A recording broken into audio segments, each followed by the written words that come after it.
Where is this midget? I can't find him anywhere. And I was kind of like, what the flip is going on? Grandpa always told me never trust anybody whose name is Nephi. He didn't actually say that, but he would in real life. He would have. I think that Bob Nicholas hates himself. The guy is filled with a self-loathing. He stands there and kind of looks at me, kind of glares at me, and I'm like smugly looking back at him because he keeps getting his ass kicked. Straight up the power of gun owners. Bludgeoning politicians.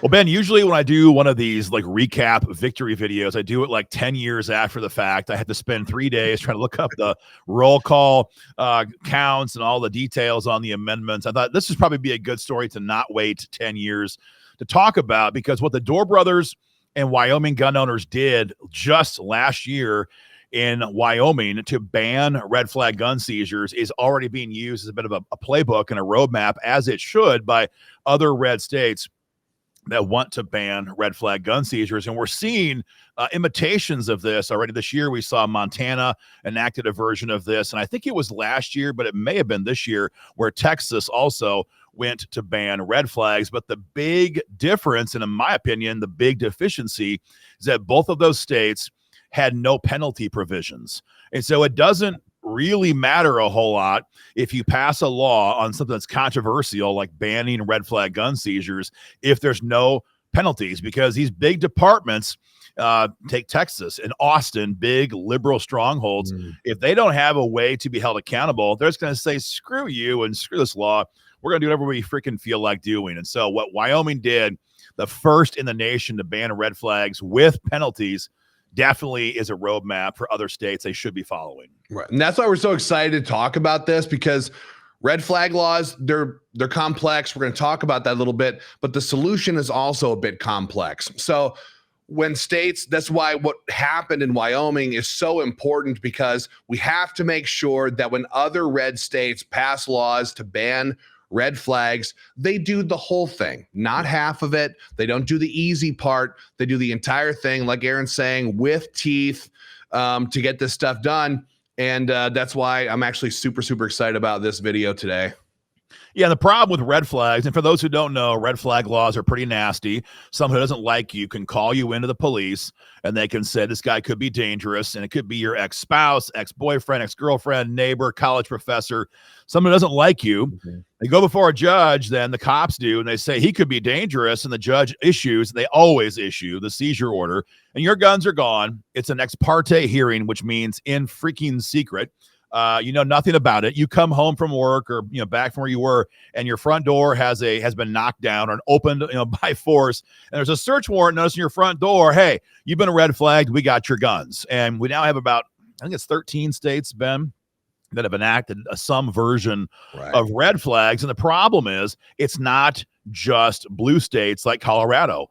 Indiana has this. Florida has this, and a bunch of other red states have tried over the last couple of years. They've thankfully all failed. And so our goal was to go away from simply blocking red flags to flat out ban them. And so the goal, Ben, off the get-go was to require, we're trying to, how do we write a bill that accounts for all the nuance? Because you've got Lautenberg. That's an issue. It's a federal issue. You got to deal with that. You've got truly bad people who shouldn't have guns. We have, in our opinion, non-violent felony convictions that should not result in someone losing their guns for the rest of their life. How do we wrap all this into a bill? What we did is pretty simple. It just says you have to have a conviction in court for a violent felony crime before someone could have their guns taken away. That's the version that we introduced, and as we'll discuss, Ben, there's lots of amendments, and the bill was tweaked during that process. But the big thing was, on the next page, any department or subdivision that violates this shall be subject to $50,000 civil penalties. Well, think of it this way. If you got, say your 15-year-old, he's hopping out the window every night. He's going off. He's doing what 15-year-olds do. And he says, hey, look, stop. I'm your dad. You're not allowed to do that anymore. You got to think of penalties, right? If your kid looks at you and goes, or what? Yeah. Or nothing. or nothing. Like, I just don't want you to, right? Like it's the same thing here. When you think about banning gun control or stopping bad people from pushing gun control, you have to think of it in terms of penalties, because if there's no penalty, it's just like telling a child not to do something naughty. If there's not a penalty for when they disobey, it's not a rule, it's not a law, it doesn't work. They won't listen, your kid won't listen, and the departments won't listen who want to abuse red flags. Yeah, and unlike the children's example, these departments are receiving federal funding from the federal government to affect red flag laws. That was a big thing under the Biden White House. It's stopped now for the moment, thank God. But there's a real incentive for these departments to bypass all of this. And so to your point, we have to have a way to stop it and hold them accountable. So we drink this bill all drafted and ready to go. I'm like, who is the craziest pro-gun best guy to lead this fight for us in Cheyenne? And the thing is, what's awesome about Wyoming is that there are so many fantastically pro-gun stalwarts that WYGO members have sent to Cheyenne. So in a lot of states where we work, Ben, the list of potential people to carry a bill is option A or option A. And in Wyoming, we don't have that problem. We chose and we turned to our long-time friend, Bo Bidman, to carry this bill for us. Bo has been there. He's a stud. I think his first year was 2017. He was elected in 2016. And the first year Bo's in there, he carries our bill to repeal gun-free zones, gets it passed through both chambers, gets it on Governor Mead's desk, and then Governor Mead did what Mead often does, is showed his true colors, a complete liberal POS. He vetoes the bill. But, Bo has been there since way back in 2017, carrying gun bills. A huge part of our stand your ground law fight in 2018. Guy's been there and done that. At this time, he was not the Senate president. And we turned to Bo and said, can you carry this? He's like, yeah, of course. I'd be happy to carry this bill. So he was our lead sponsor on the Senate side.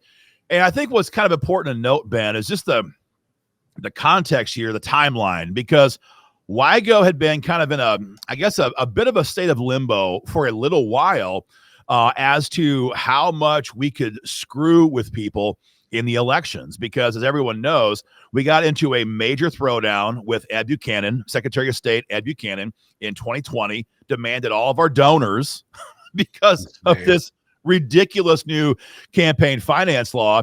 I told Buchanan to go screw himself. He then comes after us with civil sanctions. We then come after him with a federal freaking lawsuit. The thing about lawsuits, though, is it takes a couple of years. Right. And so we were in federal court from basically June of 2021 until the fall of 2023. And we won in district court. And then Buchanan, the guy should have taken his ass beating and been done with it. But he appeals because it's not his money that he's spending to keep fighting these stupid fights in court. So he takes taxpayer money and he appeals his defeat. And it was great, Ben, because our lawyers, frankly, were frustrated with how small our victory was in district court. They wanted a bigger victory. They wanted more of our arguments upheld in court. And so they were like, heck yeah.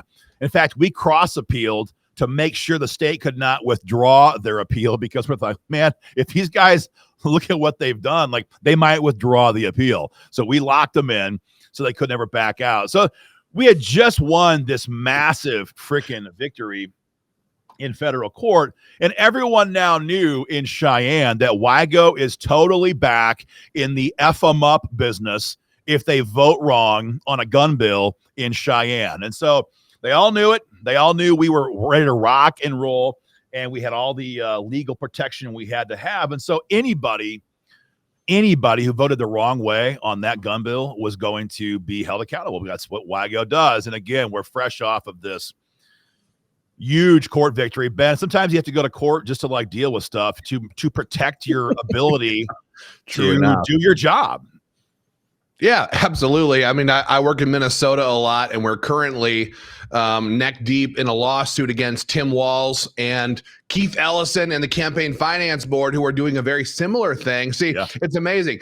You would expect Keith Ellison, you would expect Tampon Tim, you would expect a blue state like Minnesota to go after groups like ours, and they want our vendor information. They want all kinds of stuff from us so they can do to us what they always try to do to conservative causes. You wouldn't have expected something like that in Wyoming, but that's precisely what happened. And you guys torched them there. We're looking forward to doing the same in Minnesota. And I'm happy that it put WYGO back on the warpath. Yeah, I did. And we had to take care of Mark Gordon. He was involved in this. We had to take care of Ed Buchanan. Of course, we had to take care of the Attorney General, Bridget Hill, who's now on the freaking state Supreme Court. I hope she's now learned what the First Amendment means once the 10th Circuit taught her in real time in court. But I digress, Ben. So back on the point of the video. So we get this bill filed, Senate File 109 with Bo Biden, and then immediately we have a massive influx of co-sponsors. Again, there's no shortage of gun rights champions, especially right now in the Senate. You got Bob Ide here. You got Troy McEwen. Of course, you got Bo Biden, Dan Larson. You got Bouchard. I mean, the guy's like the grandfather, the OG of gun rights in Wyoming. Tim Salazar was not in the photograph, nor was the mountain man himself, Tim French. I'm not sure where Tim was, but this was a great bunch of guys, and they were rocking and rolling very quickly on the bill. So, Ben, the way it works, as you know, in a budget session year is you have to get a 2/3 majority referral vote to get any bill even referred to committee and considered in a budget session. So that's our first hurdle, was getting the referral vote. We got that done 29-2. And that's what I'm talking about when I say fresh off this legal victory, fresh off of our huge win. Everyone knew if you screw over with WYGO or try to, they're going to come after you, and now they're free to do so. So get past that vote. 29-2, no amendments, no difficulty there. Pass the Ag Committee 4 days later, 6-0, roll call vote, no amendments there. And we have Committee of the Whole, second read and third read between then and February 27. We pass the Senate, Ben, 31-0. 31-0. Even the Democrats, all two of them, we're on the bill 31-0. Wyoming has weird Democrats. We get a lot of hate from liberal media, from weaker gun groups, from politicians who don't like it. The Dorr brothers are mean. They play nasty, very nasty, too nasty. It's not nice. It's not kind. It's not polite. It's not whatever. Look, when you play this way, now, of course, a bunch of the people who voted for this are, like Aaron just listed them all off. They're true believers. They're stalwarts. They're warriors. They're fighters. They love the Second Amendment. They love Wyoming. And they were going to vote for this stuff no matter what.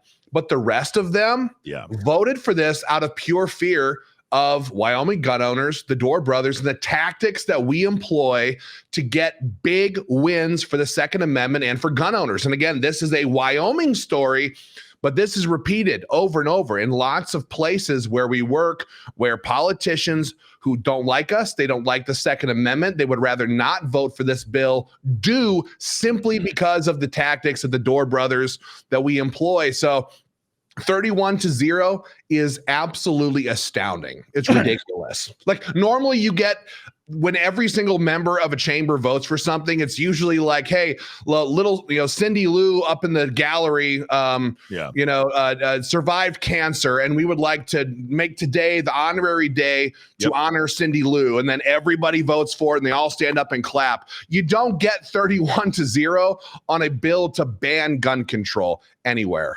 It's amazing. Yeah. It was a huge win, and the Senate chamber was like kind of our strongest chamber.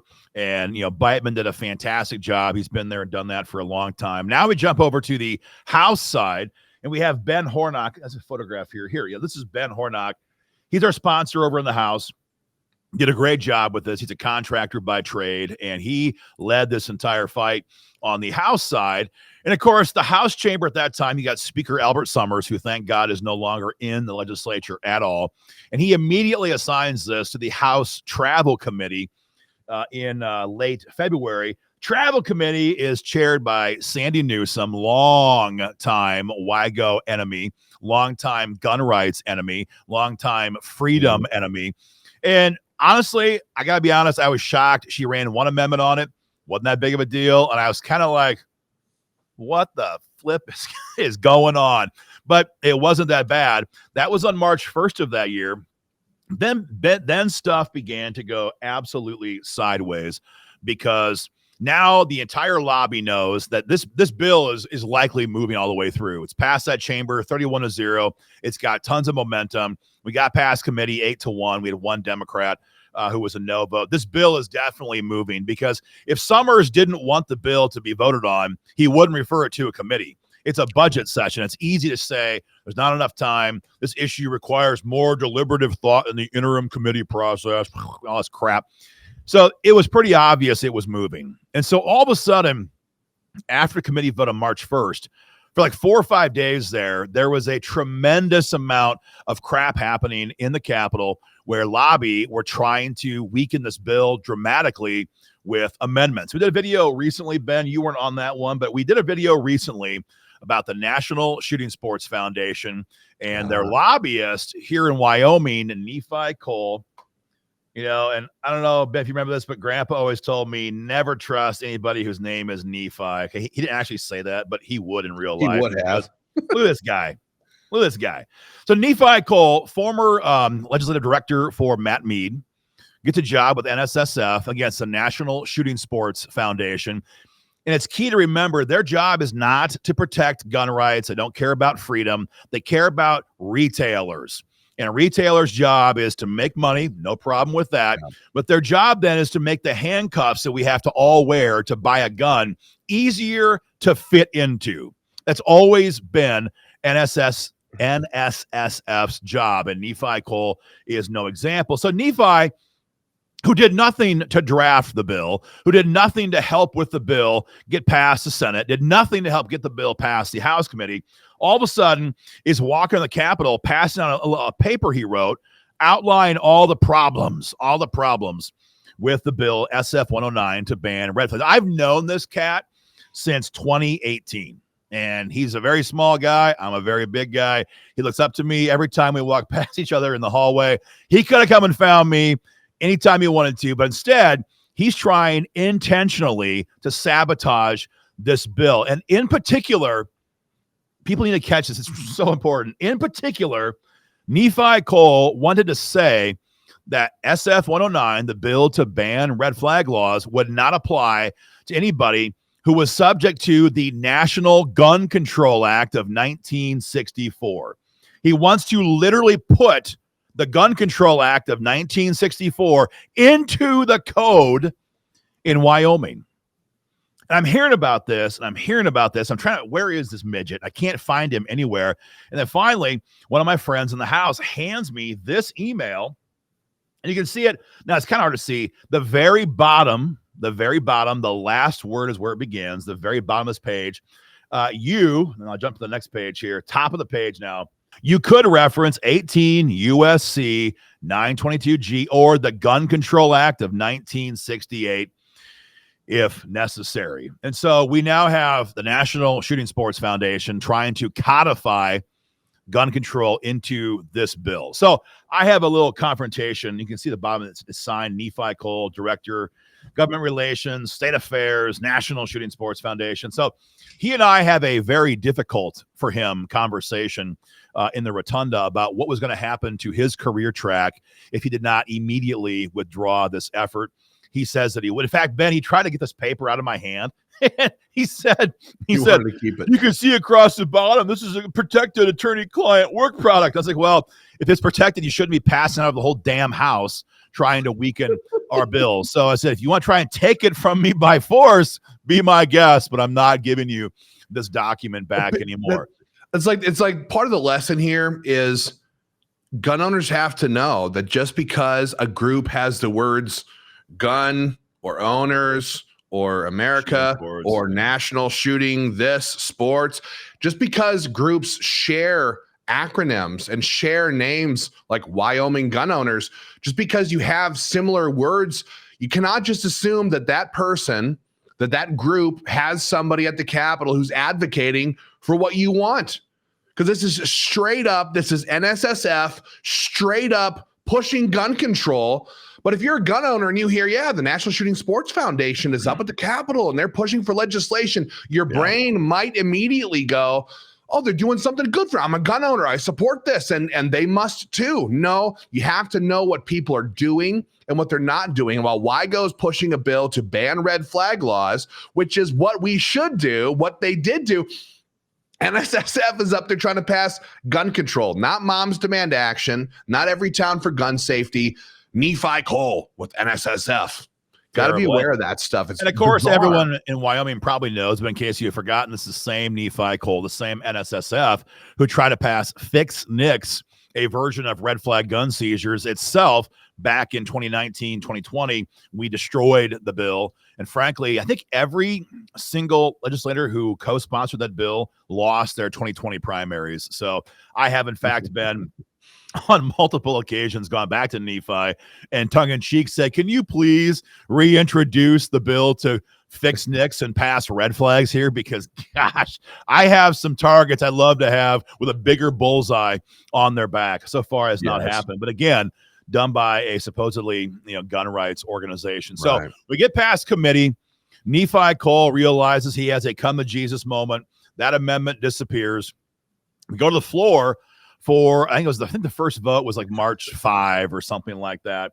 Speaker Summers runs an amendment. It wasn't terrible. It wasn't necessary. We didn't like it, but it wasn't terrible. That was in the second read. And the big showdown, Ben, was on March 6th. This is the third read, final vote on this bill. And as everyone knows, in Wyoming, we have done a tremendous amount of house cleaning.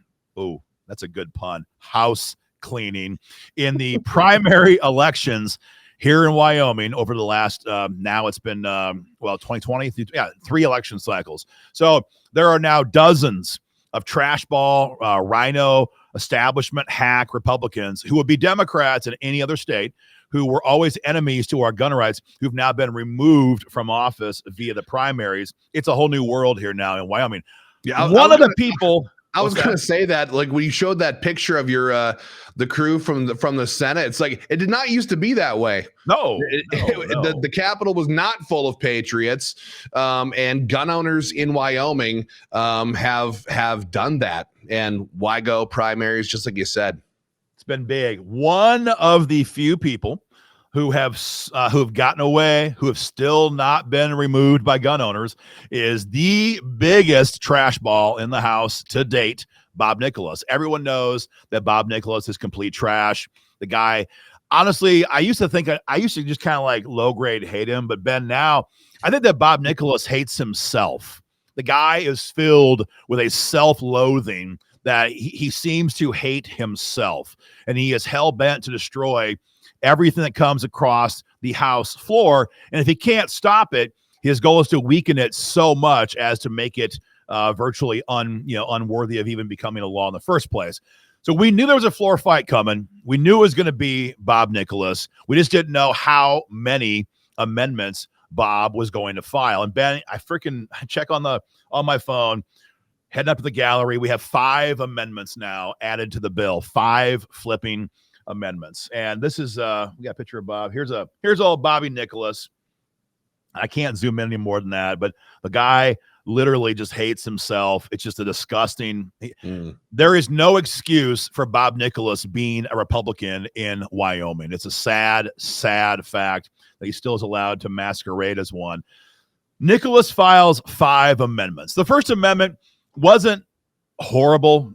We didn't like it. Again, same as Albert Summers, didn't like it, but it was a amendment that we could certainly live with. And what I mean by that is that there are times where our own bills get amended so badly that we will pull out our proverbial concealed Glock 9 and shoot our own bill and put it down, because if we pass that version of that bill, it would not only be bad for gun owners in Wyoming, but the trend, the momentum, the bill draft that people then borrow from would be terrible to be patterned after anywhere else. And we have done that.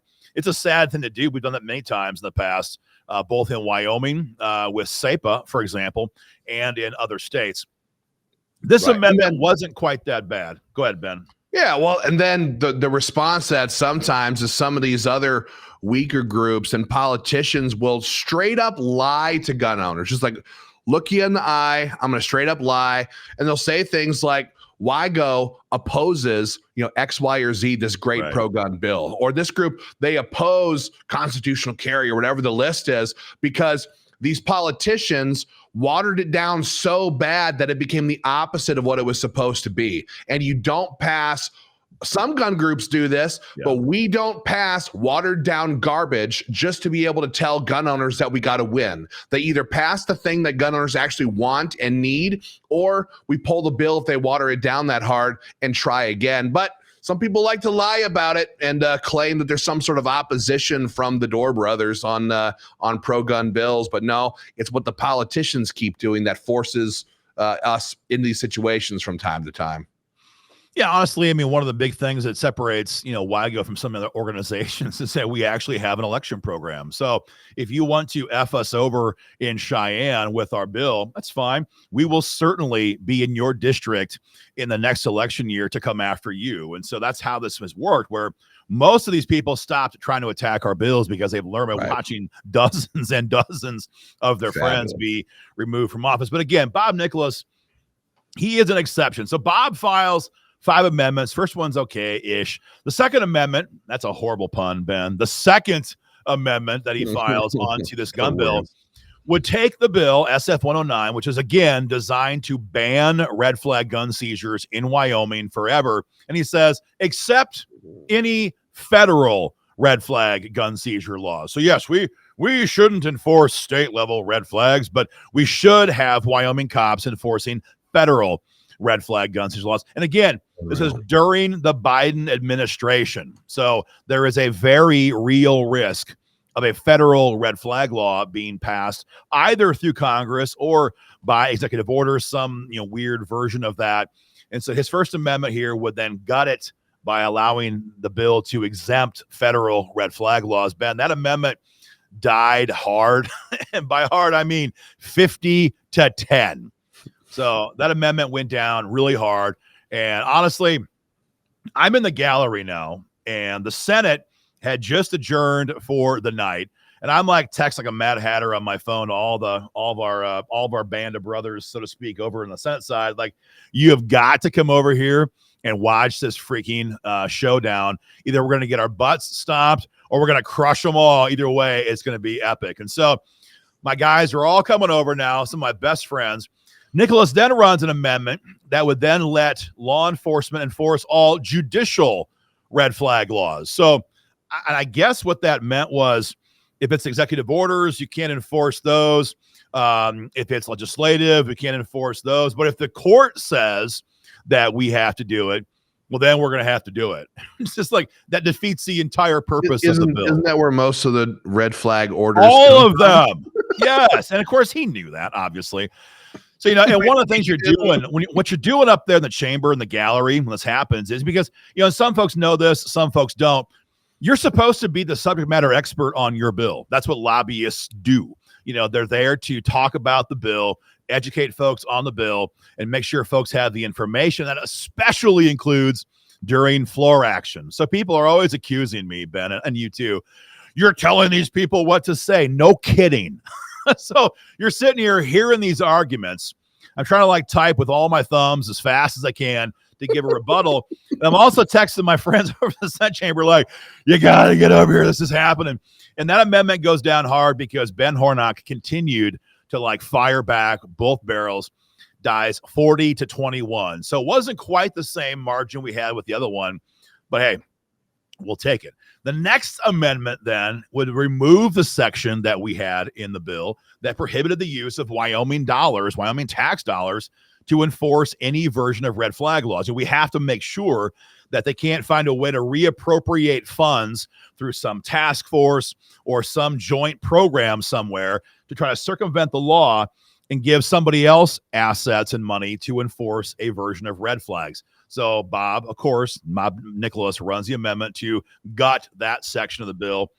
That thing dies hard, 53-9. I mean, we're just going on and on and on. The next amendment. Now you'd think he'd be just like straight up embarrassed at this point. He gets and there. Just shut up. He gets there. Don't know when to stop. But this guy is a true believer, and he wants to kill this bill. You know, and every time he launches an amendment, he stands there and kind of looks at me, kind of glares at me, and I'm like smugly looking back at him because he keeps getting his ass kicked.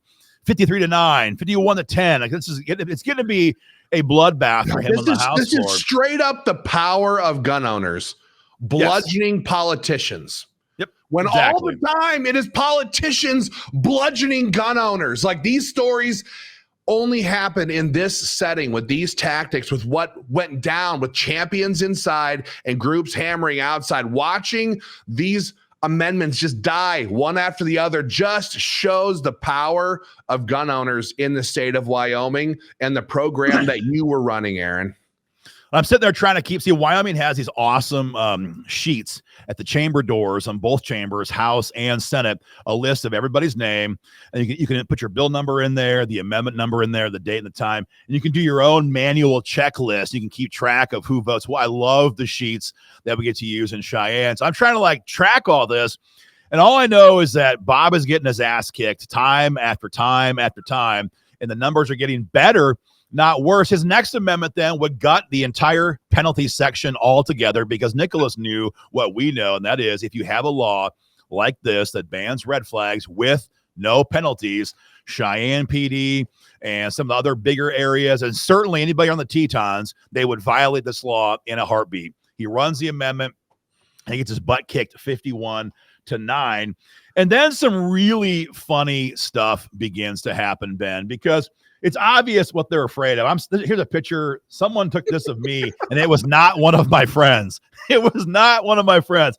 Picture of me, and I've got a leather binder there, and I'm trying to record these roll calls right as fast as I can, and I'm trying to coordinate responses on my phone. I needed like 3 more arms and 10 more thumbs to make this work right, and so I'm up there leering and jeering and doing my thing, and then the backup begins to arrive from across the chamber. I look down to my right after a few minutes, and here I see all these studs, right?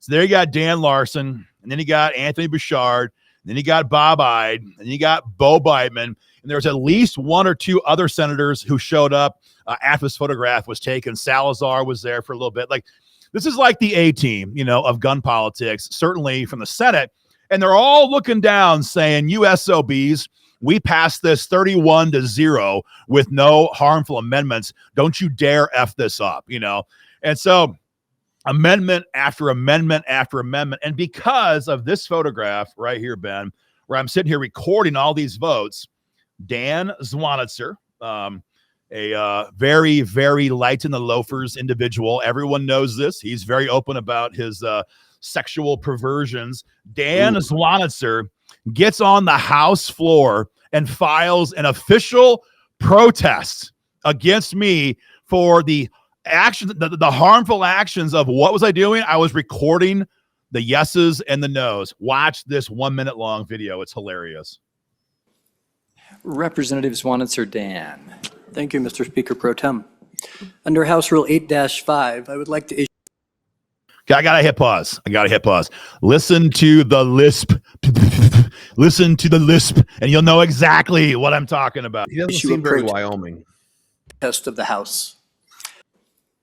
Representative Zwanitzer Dan. Thank you, Mr. Speaker Pro Tem. Under House Rule 8-5, I would like to issue a protest of the House. It doesn't happen very often in this body, but we are now weaponizing the process by calling for the ayes and noes on each one of these amendments, right? With 3 lobbyists up in the North Gallery staring over us with clipboards, taking photos of our every vote. It's intimidation. And the chair of appropriations, right or wrong, I think we can all agree he's doing what he thinks is right for this bill and for the laws of Wyoming. He's not playing games, right? He's trying to take it seriously.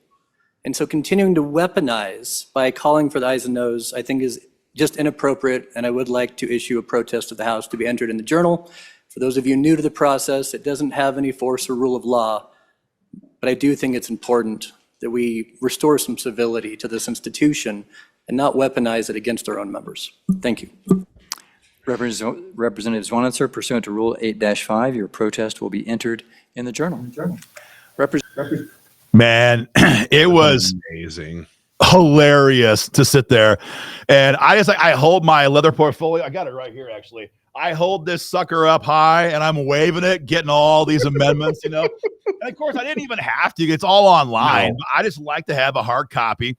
I'm just like waving this portfolio like all of you are on the record. See, what they hated the most, as he said in the beginning, was calling for the A's and the nays. Right. Because if you don't do a roll call vote, it's a voice vote.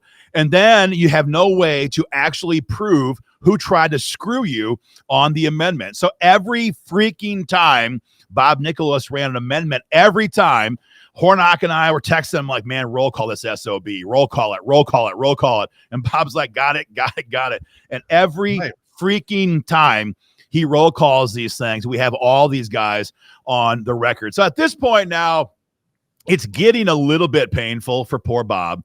And his final amendment would strike the enacting clause in the title and totally gut the bill. He talks about the amendment for like 5-10 seconds. He's like, but Mr. Speaker, I withdraw the amendment, seeing that it's not going to pass anyway. And at this point, like literally the majority of the chamber is laughing at him now because, 51-9 and 42 to whatever, he was getting his clock cleaned. So he finally withdraws the final amendment and we pass the chamber 54-8. It then goes back to the Senate chamber for a concurrence vote. The Senate concurred with the amended version that they had to approve the amendments.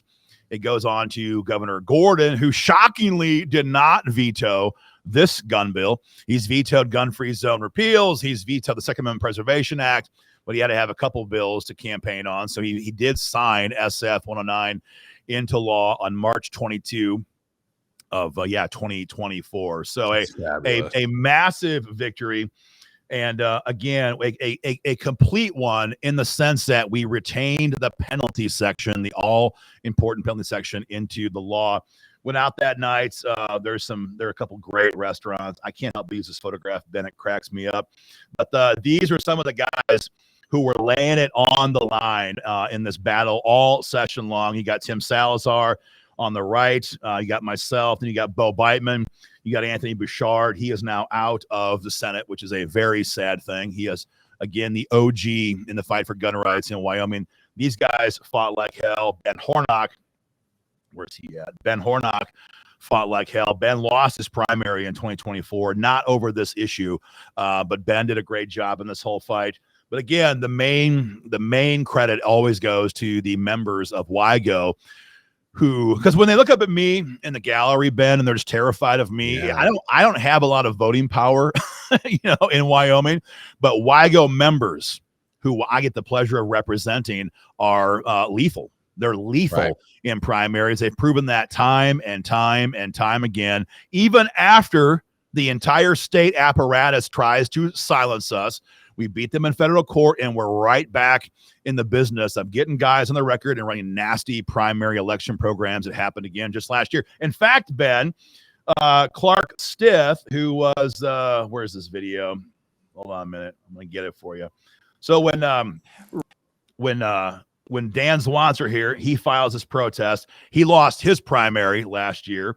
And at the very end, when Clark Stith approved this into the journal, he lost his primary last year. Dozens of incumbents lost their primaries last year. The House was literally just like filled with rhino blood on election night, August of 2024. And so all these guys that keep trying to scare you into the background, try to like make WYGO shut up. Not only did we still accomplish the objective, all of them now, I think with the exception of Bob Nicholas, are now former representative X, Y, or Z. And that to me is the main takeaway for anybody watching this. If you're a lawmaker, if you work for a gun rights organization, getting wins in the state capitol is predicated upon crushing people's political skulls in the elections. Usually the primaries, depends on your state and the makeup. A lot of times it's the primaries.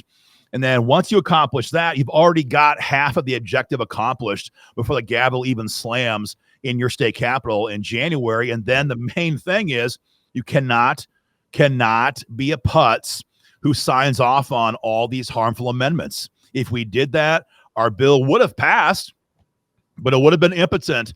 And the problem with that then is not only is there no protection for gun owners, but you then can't attack anybody in the primaries, because if you signed off on all these harmful amendments, you can only blame yourself. And so this is the story of what we did in Wyoming, and first in the nation to do it, and do it well, and do it with penalties. Ben, any final thoughts? It's a great story. I mean, and I know that lawmakers all across the country look at different states to see what they've done, what they're doing. You know, it's very, very common for a legislator who maybe has an idea in their mind about what bill they want to try to move, and they'll look around for it, and they'll pick language from different states, and they'll say, well, this looked pretty good over here, and let me run this through the revisor's office and see how we can make this fit with, you know, Wyoming state code. And so for lawmakers who may see this in other places, the bill you want to look at, well, first you should probably contact Aaron, but the bill you want to look at is the Wyoming law to ban red flag laws. Because again, places like Texas, places like Oklahoma, other places are pushing bills or are passing bills that ban red flag laws, but they don't work. They don't have penalties. So what's going to happen is a bunch of these weaker red states where rhinos reign supreme, they're going to go grab weak language and they're going to try to pass that stuff through to become law in their state, to pretend to gun owners that they've somehow stopped red flag laws from able to be enforced there. So share this video with people you know, lawmakers you know, who are pushing, who want to do legislation like this, because the Wyoming law is the one to look at. We'll have a pinned comment section below here, guys, with the link to the other video on the National Shooting Sports Foundation, their constant betrayal of gun rights here in Wyoming. You'll want to watch that. We'll do more videos in the near future, also recapping some other sensational wins here in Wyoming on Stand Your Ground law, the elections, SEPA, and a lot more. Get involved today, guys, at www.joinwygo.com. Clearly, even though it is the smallest state in the country, the most Republican state in the country, we have a massive number of rhinos who still swim in the swamp in Cheyenne, and they have to be held accountable. Get involved today, joinwygo.com. We'll keep you guys informed. Take care.